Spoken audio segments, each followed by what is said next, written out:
국제뉴스 알아보도록 하겠습니다. 선재규 선임기자 나와 계십니다. 안녕하세요. 안녕하세요. 네, 방금 발언도 전해드렸습니다만 약간 분위기가 좀 완화, 대화하고 싶다, 부드럽게 간다, 이렇게 좀 해석이 될 만합니까? 그러니까 시장을 네. 이기는 게 참 쉽지 않은 것 같습니다. 그래요. 트럼프가 조금 일단 오늘 새벽은 네. 조금 좀 이렇게 뒤로 빠지는 듯한 그런 제스처를 보였습니다. 그렇군요. 자, 그런 가운데 이 얘기를 좀 시작해 볼 텐데요. 미국의 파산 가능성에 대비한 일종의 보험 비용, 미국의 국채 신용 부도 스와프 CDS 프리미엄을 우리 흔히 얘기를 많이 하는데 네. 이 수치가 숫자가 치솟았다 이런 내용이 있어서요. 어떤 내용입니까? 그 시장에서 이제 주목하는 부분 지표 중에 하나인데요. 네. 그 연합인포맥스 그 어제 이제 국가별로 그 CDS 프리미엄을 이렇게 쭉 이렇게 보여주는 화면이 있는데 네. 거기 보면 뉴욕에서 5년물 그 미국 CDS 프리미엄 이게 56.13을 기록한 걸로 되어 있습니다. 네. 이게 이제 바로 전날 밤에 현지 시간으로 트럼프가 파월 해임 가능성을 또 노골적으로 경고를 했었거든요. 네. 물론 오늘 새벽에는 이제 뒤로 빠졌지만요. 그렇죠. 그런데 지금 이게 이 수치도 이 트럼프의 이 파월 해임 그 가능성 그 경고 그 영향이 반영이 안 된 거였습니다. 그러니까 네. 더 올라갈 것 같다는 거였는데 이제 오늘 새벽에는 이제 이렇게 했으니까 이제 영향을 주겠죠. 그렇죠. 지금 조금 전에 전해드린 것처럼 금리 인하에 적극적으로 나서길 바라지만 해임은 안 할 거다. 해임할 생각은 없다. 이렇게 밝혀서 이게 또 영향을 주겠지만 사실 그 이전에는 반영이 안 된 수치였기 때문에 좀 더 올라갈 가능성이 있다. 이렇게 점쳐진 거네요. 그러니까 트럼프가 네. 관세 위협 시작했을 때 네. 그때 이 수치가 43 정도였거든요. 그러니까 그때에 비해서 한 10그 포인트 이상 뛴 거죠. 네, 그래서 그렇군요. 2023년 11월 이후에 가장 높은 겁니다. 그만큼 네. 미국을 이제 투자자들이 불안하게 본다는 거. 그래서 이제 무디스의 그 마크 잔디 수석 이코노미스트가 그 투자자 반응은 미국이 이제는 안전하지 않다는 확실한 결론을 내린 것 같다 이렇게 진단을 했습니다. 네. 그렇군요. 그런 가운데 미국 국채 얘기를 좀 했으니까 미국 국채 금리가 크게 이제 요동치기 시작할 때 도대체 주체가 뭐냐, 파는 주체가 어디냐, 어디가 이렇게 파는 거냐 얘기가 좀 많았잖아요. 그렇죠. 네. 그리고 이제 그 무디스의 네. 이 마크 잔디가 시간은 있지만 많지 않다는 얘기를 했고요. 그리고 이제 이게 이제 미국이 도대체 얼마나 높은 수준인지에 대해서 보면 이제 우리나라 같은 경우는요.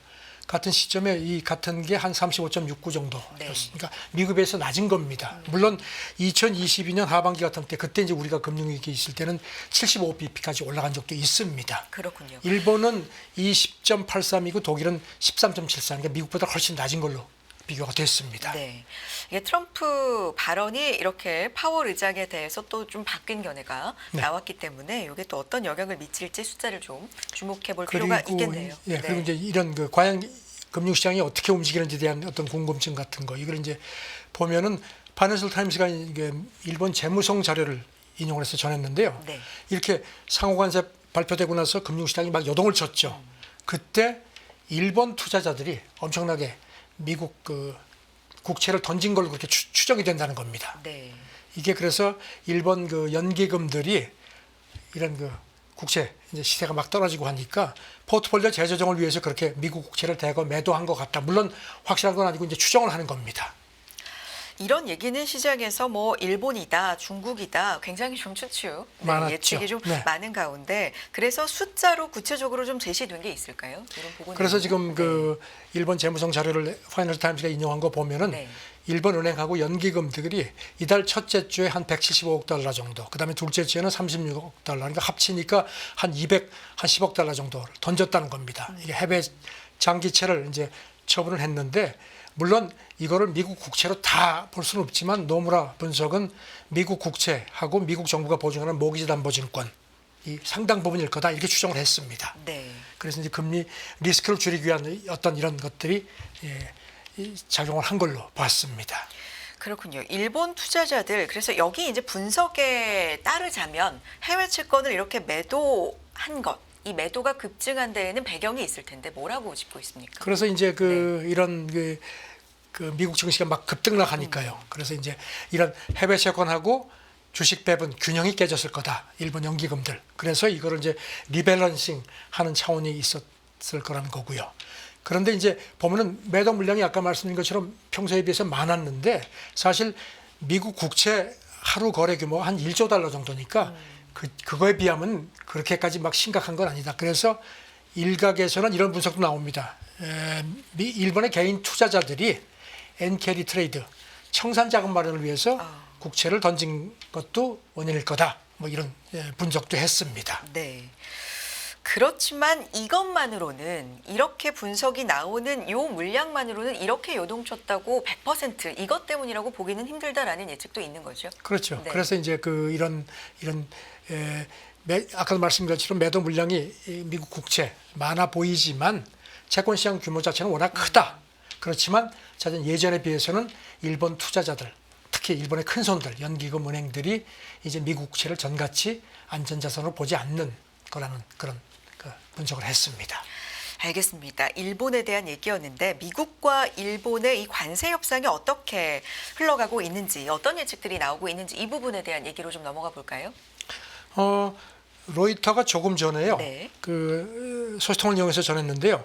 미국하고 일본이 지금 이제 가장 핵심이 뭐 여러 가지가 있는데 군사 비용 문제, 트럼프가 계속 시비를 해서 이제 관세 협상하고 같이 하자는 식의 압박을 했는데 일단 일본이 굉장히 여기 대해서 좀 거부감을 보였거든요. 그래서 소통 얘기는 이런 그 주요 난제는 일단 제쳐놓고 잠정 합의를 하기로 상당히 의견이 접근한 것 같다. 이렇게 보도가 나왔습니다. 네, 상당히 이제 합의에 좀 도달을 해가고 있다, 진전이 있다라는 왜냐하면 얘기인데요. 지금 그 국제 시장이 미국하고 일본이 어떻게 합의를 하는지 지금 지켜보고 있거든요. 그렇죠. 우리도 마찬가지고. 맞습니다. 해서 이제 네. 트럼프가 조금 이제 뭔가 좀 이렇게 성과를 내야 되겠다는 그런 경각심을 좀 가진 것 같습니다. 네. 일본 언론들이 어제 전한 걸 보면요, 일본도 지금 굉장히 좀 다급합니다. 이시바 총리가 빨리 마련을 해라. 그래가지고 이르면은 다음 주에 이제 미국하고 일본이 장관급 협의를 다시 하는데 그때 비관세 장벽, 그러니까 특히 이제 미국이 지금 시비를 하죠. 이런 걸 포함한 교섭 카드를 제시할 걸로 보인다고 그렇게 마이니시가 보도를 했습니다. 네.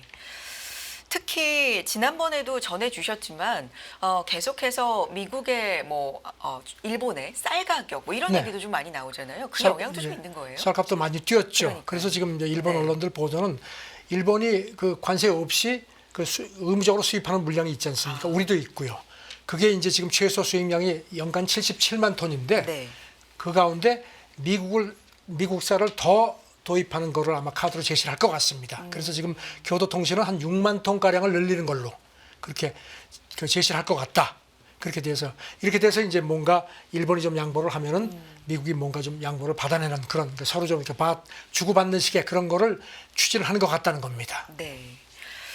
어느 정도 일정 수준의 양보가 필요하다. 이런 게 이제 깔려 있다라는 건데, 근데 좀 뭔가 우려가 있다. 왜냐하면 일본 농가에도 타격을 줄 수 있다라는 의견이 있겠죠. 그렇죠. 네. 그리고 또 기억하시겠지만 일본이 7월에 참여연 이제 상원격이죠. 선거를 합니다. 그러니까 선거철에 이렇게 쌀값을 이제 미국에서 도입하는 물량이 늘어나면 일본 쌀값이 떨어질 수밖에 없죠. 그렇게 되면 일본 농가들이 가만히 안 있죠.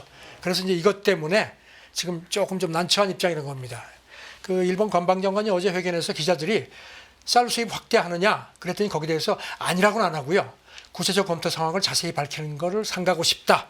그러면서 모든 선택지 중에서 뭐가 가장 효과적인지 그거를 봐가면서 임하고자 한다. 그러니까 사실상 조금 시인을 한 겁니다. 그렇군요. 농림수산상도 얘기를 좀 했다고 하는데 각각 입장이 좀 다를 수 있잖아요. 다르죠. 네. 이 사람 얘기는 좀 다릅니다. 그러니까 이 일본도 주식이 쌀이죠. 이거를 해외에 의존하는 게 과연 국익인가 생각해 볼 필요가 있다 하면서 미국산 쌀 수입 확대에 자기는 동의하지 않는다는 입장을 넌지시 비쳤습니다. 네. 그런데 이제 7월 29일 이제 20일께 참여 선거가 지금 치러지도록 규정이 돼 있거든요. 그리고 지금 트럼프가 지금 90일간 유예를 했죠. 그렇죠. 그게 언제 끝나냐면 7월 9일 날 끝납니다. 그러니까 비슷한 시기. 일본 선거 전이죠. 그러니까 이제 이시바 정권에서 상당히 골치 아픈 거죠. 일기 때도 그때도 그 쌀 문제가 가지고 했는데 그때도 일본이 조금 늦춰가지고 그때도 7월 달에 참여 선거 있었거든요. 그 이후에 타결을 했습니다. 그러니까 잘 되면은 정부의 이제 이시바 정권에 도움이 되지만 만약에 잘못되면은 표가 날아가죠. 그래서 이제 그렇게 되면 이제 트럼프도 이거를 알 겁니다. 그래서 이거를 과연 카드로 좀 일본 정부를 좀 배려를 하면서 좀 할지 그거는 좀 더 주고 봐야 될 것 같습니다. 그런데 어쨌든 기본적인 입장은 성급하게는 결론을 내지 않겠다. 이시바 네. 총리도 그저께 참여연 예산위원회에서 그렇게 얘기를 했습니다. 성급하게 결론 내지 않고 국익을 최대화하는 걸로 가겠다고 일단 밝히긴 했습니다. 그런 가운데 지금 미국과 일본이 이렇게 협상을 조금 어느 정도 진전이 있다라는 보도가 나올 만큼 진행을 하고 있는 와중에 중국이 일본에게 미국 관세 대응에 대한 협조를 요청하는 친서를 보냈다, 이런 내용 전해집니다. 중국이 어제도 말씀드렸죠. 미국이 자꾸 이렇게 관세 협상하면서 중국하고 하지 마 하는 식으로 자꾸 하니까 이제 그렇죠. 안 되겠다 싶었던지 교도통신 보도를 보면요.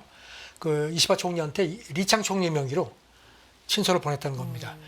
우리 너무 끌려가지 말고 우리가 공동 대응하자는 식의 그러나마 그런 걸 전달했을 거다, 이렇게 관측이 됐습니다. 네.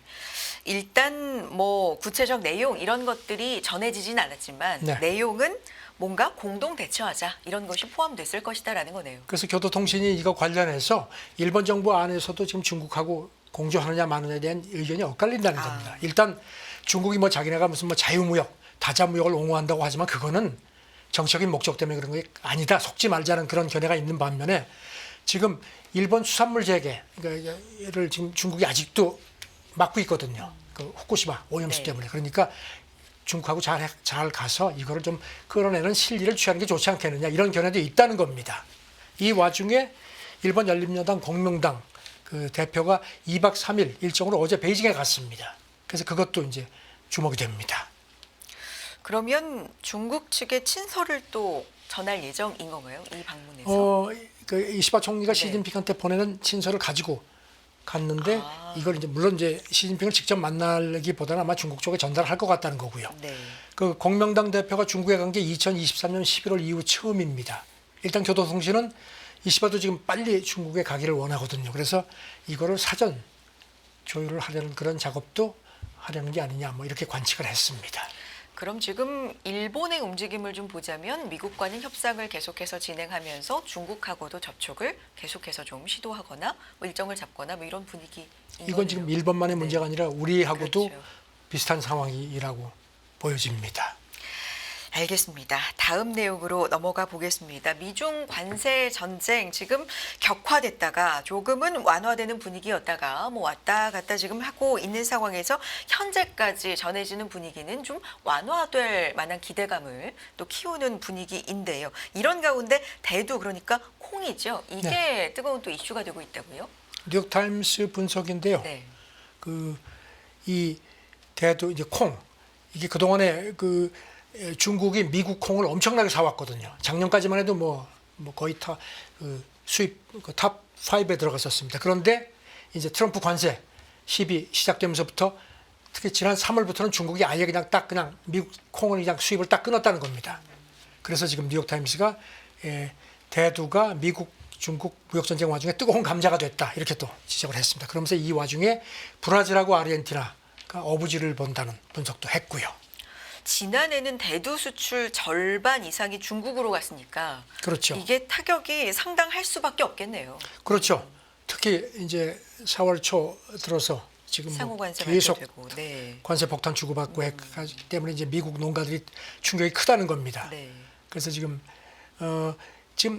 니온 게이자이가 미국 농부 자리를 이용해서 전한 걸 보면요, 중국이 트럼프 2기 취임 직전까지만 해도 지난 1월 중순 그때 미국산 대두하고 옥수수 예약 구매를 중단한 걸로 되어 있습니다. 네.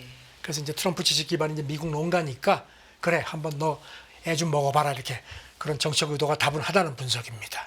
근데 중국이 지금만 미국하고 뭐 무역 가지고 갈등이 있는 게 아니기 때문에 일기 때도 마찰을 하면서 대두 수입 관련돼서 뭔가 조정이 있지 않았습니까? 그렇죠. 일기 네. 때하고 지금은 완전히 다른 중국의 네. 반응이 지금 중국이 좀 훨씬 더 느긋하죠. 지금 뭐 겉으로 보이는 건요.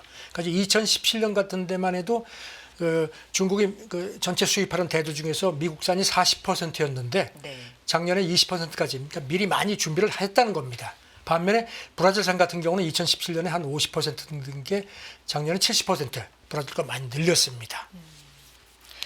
그렇군요. 그래서 아까 말씀하신 것처럼 이번에도 좀 브라질 대두, 뭐 어부지리 이런 얘기가 나오는 거군요. 그러니까 보면 이제 브라질 콩 수출업계 CEO 얘기가요, 중국이 브라질에서 더 많이 수입을 하는데 미국보다 더 비싸다. 그래도 사간다.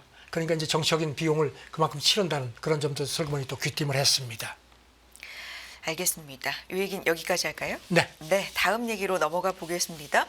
중국이 미국산 LNG 수입을 중단한 후에 주요 대체 수입원으로 아랍에미리트 UAE를 선택했다. 이런 보도가 나왔습니다. 사실 앞서서 이제 대두 얘기에서도 어부지리 우리가 살펴봤었는데 이런 부분도 LNG 면에서 나오는 거네요.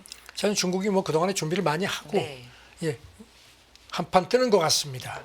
미국산 LNG 수입 중단 이제 한 상태에서 그 아랍에미리트를 네. 또 주요 대체 수입원으로 선택을 한 걸로 로이터가 보도를 했습니다. 지금 보면은 중국 해양 석유 그룹이 아부다비 국영석유공사에서 한 5년간 내년부터 장기 계약을 했는데 한 해에 한 50만 톤 정도를 도입하기로 그렇게 계약을 했다는 겁니다. 네. 중국의 뭐 민영 천연가스, 국영에너지 뭐 그런 기업들도 뭐 계약 얘기도 나오고 지난주에도 하던데요. 그렇게 뭐 중국 그 민간 가스 회사하고 국영 에너지 기업 같은 데가 또 별도 계약을 한 걸로 그렇게 보도가 됐고요. 네. 그래서 지금 보면은 파이낸셜 타임스 보도를 보면요. 미중 그 관세 전쟁 본격화가 되고 나서 지난 2월 6일 텍사스에서 출발했던 그 LNG선 한 7만 톤급인데 그게 중국 남부 푸젠성에 도착하고 나서 중국이 그 미국산 LNG 수입이 딱 끊겼다는 겁니다. 그래서 지금 뭐 이 작년까지만 해도 중국에서 한 415만 톤 정도를 공급을 받았는데 이제는 뭐 거의 제로가 됐다는 겁니다. 또 뭐 인도네시아에서 도입하는 것도 늘고 호주하고 계약하는 것도 늘고 뭐 이렇게 좀 다변화가 되고 있는 것 네, 같아요. 그리고 브루나이에서도 수입을 재개를 했다는 겁니다. 그러니까 뭐 미국 거 LNG 우리 안 사도 얼마든지 할 수 있다 이런 식의 그런 걸 이제 거듭 과시를 한다는 겁니다. 알겠습니다. 다음 내용으로 넘어가 보겠습니다. 미국에서 구글 불법 독점 관련된 재판이 시작됐다고요? 이 얘기 좀 전해주세요. 잠깐 설명드리면 네. 작년 8월에요. 미국 법원이 구글의 검색시장 지배력을 불법 독점으로 판결을 했습니다. 그리고 이제 이번에 재판이 그저께부터 시작된 거는 이제 그거를 그럼 어떻게 해결할 거냐 이제 그겁니다. 2라운드에 네. 들어간 겁니다. 2라운드인데 일단 첫 심리가 있었고 불법 독점 해소를 위해서 크롬 브라우저 매각이 필요하다 이런 얘기가 나왔다고요? 미국 법무부는 그걸 팔아야 된다. 네. 그렇게 돼 있고요. 그래야지 시장 경쟁력이 회복된다는 얘기했고 그다음에 그래도 안 되면은 구글의 그 아주 핵심인 안드로이드 그 부분까지도 팔아라. 그렇게 얘기를 하는 겁니다. 여기에 대해서 이제 구글 쪽에서는 말도 안 된다. 어느 정도 제한은 좋지만 지금 중국하고 이렇게 막 그냥 IT 패권 싸움을 하는데 구글이 우리가 이제 최전선에 서 있는데 우리를 이렇게 하면 적정 분열이다. 또 이런 논리를 내세웁니다. 서로의 주장이 당연히 좀 갈라지고 있는 좀 다른 양상인데 법무부가 주장하는 바는 인공지능을 이용해서 검색시장 지배력을 더 강화할 수 있다라는 그렇죠. 거잖아요. 제미나이 같은 경우도 네. 보면은 지금 벌써 그렇게 그런 조짐이 나온다. 예, 그런 얘기를 했고요. 그 다음에 또 이제 또 하나 시비가 되는 게요. 그 스마트폰 제조사하고 브라우저 개발사에 대해서 이제 구글이 그동안에 검색 엔진에 우선 배치해주는 조건으로 돈을 받은 게 있죠. 네. 삼성전자하고 뭐 이런 애플한테 2021년 한 해에만 한 뭐 포함해서 한 263억 달러 정도를 지급을 했거든요. 이것도 지금 시비를 합니다. 그래서 이제 미국 법무부는 지금이야말로 법원이 구글을 포함한 모든 독점 기업에 대한 반독점 위반의 대가가 엄청나다는 것을 일깨워 달라고 거듭 촉구를 했습니다. 구글 쪽 입장 다시 한번 조금 더 자세하게 짚어볼 텐데 법무부의 주장이 굉장히 극단적이다라는 얘기를 하고 있네요. 그렇죠. 네. 그러니까 뭐 그런 그 독점 부분에 대한 그런 뭐 제기를 할 수 있지만 그건 안 된다. 그러니까 어느 정도 우리의 어떤 그 기능을 제한하는 것은 받아들일 수 있다는 겁니다. 그러면서 이제 특히 AI 패권 문제까지 얘기를 하는 거는 이건 이번 소송과는 관계가 없다. 그거는 너무 월권이라는 얘기도 했고요. 네. 이런 가운데 또 오픈 AI CEO가 재판에 이제 나갔는데요. 네. 만약에 이번에서 그 크롬을 분사시킬 경우에는 우리가 사줄 수 있다. 오픈 AI가 사겠다. 그렇죠. 그러니까 아주 구글에는 또 미운 오리 새끼 같은 그런 짓을 좀 발언을 했습니다. 그렇군요. 그런 가운데 이 과정에서 딥시크 지목, 뭐 중국하고 맞서려면 이런 경쟁 얘기도 좀 나왔다고 하는데 이게 또 어쩌면 핵심일 수도 있을 것 같고요. 구글의 그 네. 규제 담당 부사장이 이 사람 이제 블로그에 게시물을 올렸는데요. 지금 딥시크가 막 뜨고 있지 않느냐. 그래서 지금 법무부가 이렇게 크롬 매각을 요구를 하는데 이렇게 되면 그야말로 아주 중요한 시점에 미국의 혁신을 효율할 수 있고 중국과의 경쟁에서 경쟁력이 굉장히 떨어질 수 있는 점을 감안해 달라. 뭐 이렇게 또 요구를 했습니다. 네. 그렇군요. 법무부의 이런 제안은 전례가 없다. 더 해를 끼칠 것이다. 이렇게 계속해서 그런 주장을 했습니다. 주장을 하네요. 알겠습니다. 관련된 얘기 조금 더 해볼까요? 퍼플렉시티도 독점 해결책이 분할이 아니다. 이렇게 좀 거들어주는 것 같은데 어떤 얘기란 겁니까? 그렇죠. 지금 이 퍼플렉시티 이제 저도 쓰고 있는데요. 구글 검색 부분 경쟁사죠. 그 중에 하나인데 이날 블로그에 독점 해결책은 분할이 아니고 소비자에게 더 많은 선택권을 주는 거다. 일단 그 크롬을 분사시키는 거에 대해서 자기들도 반대한다는 입장을 밝혔습니다. 네. 하지만 또 거기다 덧붙이기를 소비자가 계제 순위를 위해서 가장 많은 돈을 지불하는 제품에 묶여서는 안 된다. 이거는 이제 아까 말씀드린 구글이 이제 검색 순위에서 제일 먼저 올라가기 위해서 그 삼성전자하고 이제 애플 같은 데다가 이제 돈 주고 그거는 안 된다. 그러니까 병 주고 약 주고 그런 입장을 취했습니다. 그러니까 같은 업계의 편을 들어주면서도 자기네 경쟁에 대한 이게 자기들 입장은 또 슬그머니 또 내비쳤습니다. 그렇군요. 일단 판결이 언제 나요? 8월까지 판결을 할 예정입니다. 지금. 네. 지금 아시다시피 구글이 글로벌 검색 시장의 한 90%를 지금 구글이 지배하고 있는데 이제 그게 과연 무너질 것이냐 이런 얘기도 있는데 일단 구글은 지난주에 온라인 광고 관련 독점 소송에서도 일부 부분에서 졌습니다. 그래서 이거 일부 사업을 매각할 수 있는 그런 상황에 처해 있는 겁니다. 그렇군요. 이런 가운데 화웨이가 제품 개발을 했고 뭐 대량 이제 고객사들에게 공급할 계획이다 이런 얘기를 했는데 이 제품이 어떤 건지 좀 전해주시죠. 이게 뭐 상당히 복잡하죠. 네. 지금 이제 출발은 엔비디아의 그 H100이라는 아주 최고급 사양이죠. 그건 미국에 중국에 줄 생각하지 마. 그러니까 이제 그거보다 사양을 낮춰서 H20을 해가지고 5분의 1로. 짭짤하게 재미를 봤죠. 그런데 그것도 지금 중국 그 트럼프 행정부가 막았죠. 사실상 막았죠. 네. 그러니까 이제 여기 대해서 이제 이제 풍선 누르면 이제 풍선 효과인 셈이죠.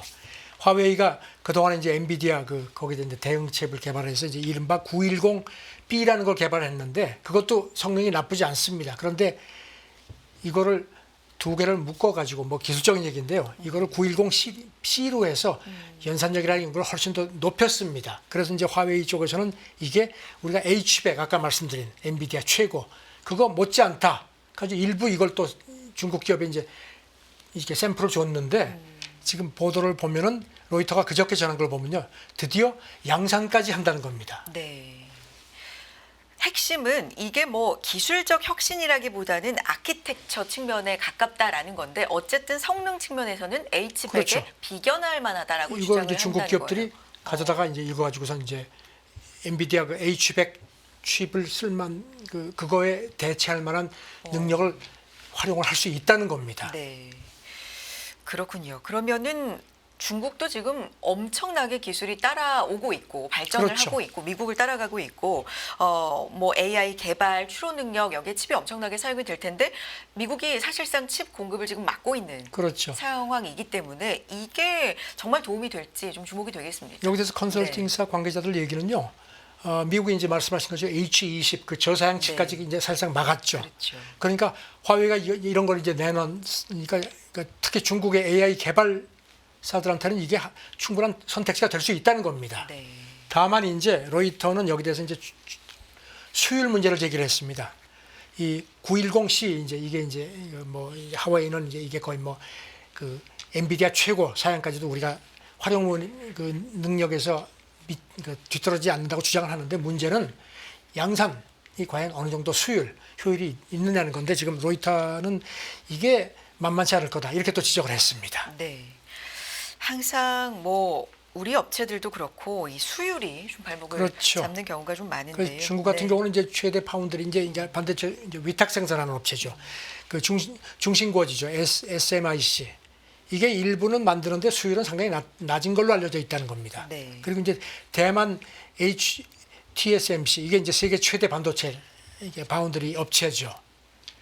여기가 중국 고객사를 위해서 뭔가 좀 하긴 했는데 화웨이는 우리는 거기하고 관계없다 얘기를. 왜냐하면 이제 지금 TSMC는 미국이 제재를 하거든요. 네. 그래서 지금 이렇게 화웨이가 큰 소리를 치지만 실제로 양산을 위한 수율 면에서는 아직까지 의문점이 많다는 게 로이터 지적입니다.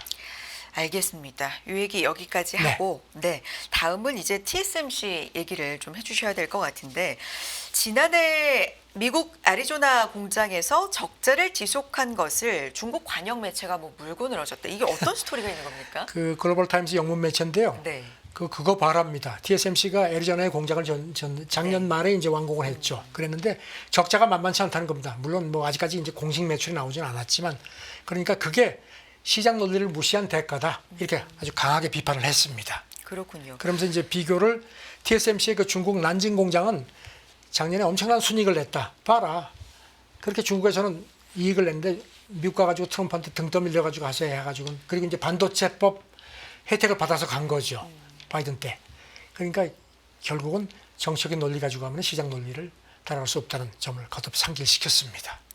물론 뭐 의견이긴 합니다. 그렇지만 여기서 말하고 싶은 건 이게 일시적인 문제가 아닐 거고. 그렇죠. 네, 미국이 확실히 뭐 설계에는 강점이 있지만 공급망 측면이나 이런 것에서는 좀 뒤처진다. 그리고 덧붙이기를 미국은 인건비가 높기 때문에 네. 아무리 뭐 어쩌고 뭐 트럼프가 무슨 뭐 제조력을 높인다고 하지만 현실은 그렇지 않다는 점을 거듭 꼬집은 겁니다.